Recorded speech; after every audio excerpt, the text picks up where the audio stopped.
And now let's turn to a young woman who has chosen to lend her voice to this very important solidarity movement.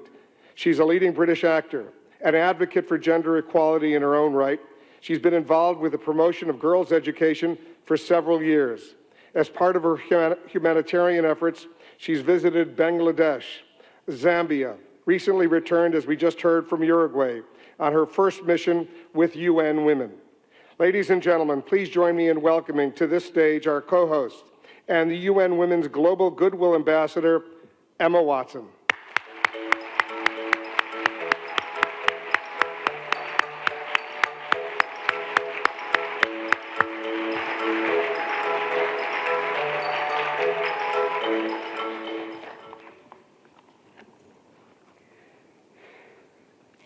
Your Excellencies, UN Secretary-General, President of the General Assembly, Executive Director of UN Women, and distinguished guests. Today, we are launching a campaign called HeForShe. I am reaching out to you because we need your help. We want to end gender inequality, and to do this, we need everyone involved. This is the first campaign of its kind at the UN. We want to try and galvanize as many men and boys as possible to be advocates for change. And we don't just want to talk about it. We want to try and make sure that it's tangible. I was appointed as Goodwill Ambassador for UN Women 6 months ago. And the more I've spoken about feminism, the more I have realized that fighting for women's rights has too often become synonymous with man-hating. If there is one thing I know for certain, it is that this has to stop.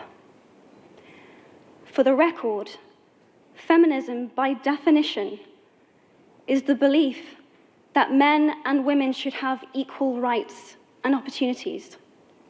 It is the theory of the political, economic, and social equality of the sexes. I started questioning gender-based assumptions a long time ago. When I was 8, I was confused being called bossy because I wanted to direct the plays that we would put on for our parents, but the boys were not. When at 14, I started to be sexualized by certain elements of the media. When at 15, my girlfriends started dropping out of their beloved sports teams because they didn't want to appear muscly. When at 18, my male friends were unable to express their feelings. I decided that I was a feminist, and this seemed uncomplicated to me. But my recent research has shown me that feminism has become an unpopular word. Women are choosing not to identify as feminist. Apparently, I am among the ranks of women whose expressions are seen as too strong, too aggressive, isolating, and anti-men, unattractive even. Why has the word become such an uncomfortable one? I am from Britain, and I think it is right that I am paid the same as my male counterparts. I think it is right that I should be able to make decisions about my own body. I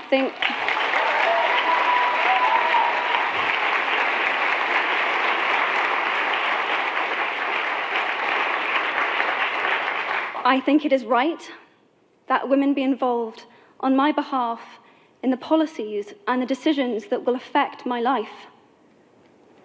I think it is right that socially I am afforded the same respect as men. But sadly, I can say that there is no one country in the world where all women can expect to receive these rights. No country in the world can yet say that they have achieved gender equality. These rights I consider to be human rights, but I am one of the lucky ones. My life is a sheer privilege because my parents didn't love me less because I was born a daughter. My school did not limit me because I was a girl. My mentors didn't assume that I would go less far because I might give birth to a child one day. These influencers were the gender equality ambassadors that made me who I am today. They may not know it, but they are the inadvertent feminists who are changing the world today.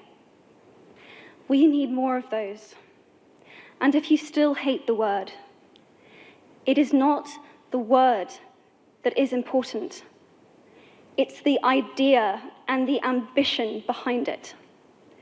Because not all women have received the same rights that I have. In fact, statistically, very few have been.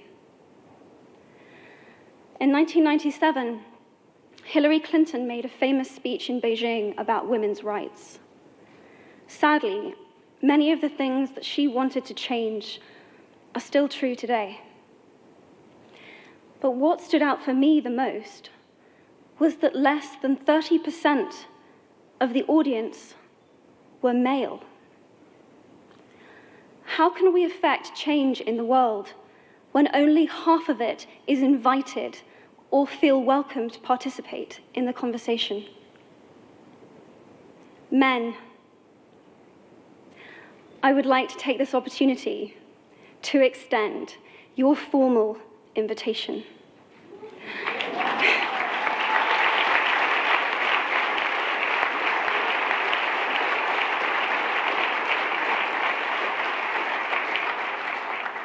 Gender equality is your issue too. Because to date, I've seen my father's role as a parent being valued less by society, despite my needing his presence as a child as much as my mother's. I've seen young men suffering from mental illness, unable to ask for help, for fear it would make them less of a man or less of a man. In fact, in the UK, suicide is the biggest killer of men between 20 to 49, eclipsing road accidents, cancer, and coronary heart disease. I've seen men made fragile and insecure by a distorted sense of what constitutes male success. Men don't have the benefits of equality either. We don't often talk about men being imprisoned by gender stereotypes, but I can see that they are, and that when they are free, things will change for women as a natural consequence. If men don't have to be aggressive in order to be accepted, women won't feel compelled to be submissive. If men don't have to control, women won't have to be controlled. Both men and women should feel free to be sensitive. Both men and women should feel free to be strong. It is time that we all perceive gender on a spectrum instead of two sets of opposing ideals.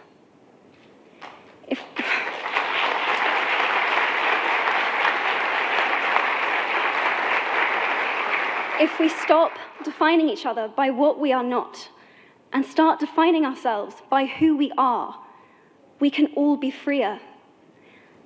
And this is what HeForShe is about. It's about freedom.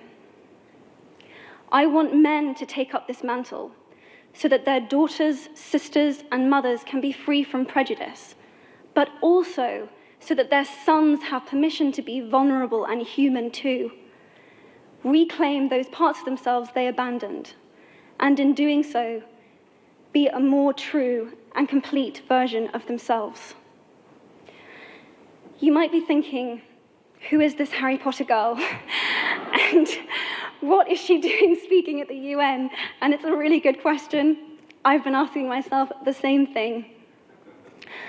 All I know is that I care about this problem, and I want to make it better. And having seen what I've seen, and given the chance, I feel it is my responsibility to say something. Statesman Edmund Burke said, "All that is needed for the forces of evil to triumph is for good men and women to do nothing." In my nervousness for this speech, and in my moments of doubt, I've told myself firmly, if not me, who? If not now, when? If you have similar doubts when opportunities are presented to you, I hope that those words will be helpful. Because the reality is that if we do nothing, it will take 75 years, or for me to be nearly 100, before women can expect to be paid the same as men for the same work. 15.5 million girls will be married in the next 16 years as children. And at current rates, it won't be until 2086 before all rural African girls can have a secondary education.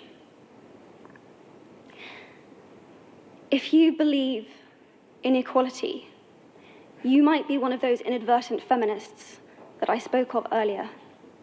And for this, I applaud you. We are struggling for a uniting word, but the good news is that we have a uniting movement. It is called HeForShe. I am inviting you to step forward, to be seen, and to ask yourself, if not me, who? If not now, when? Thank you very, very much.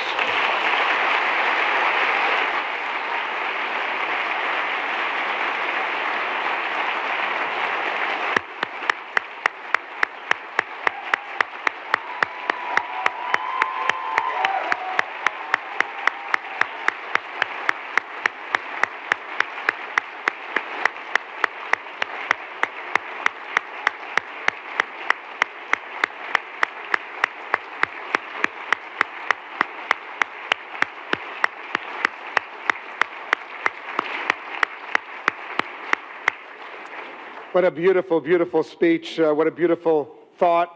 Emma, pay attention.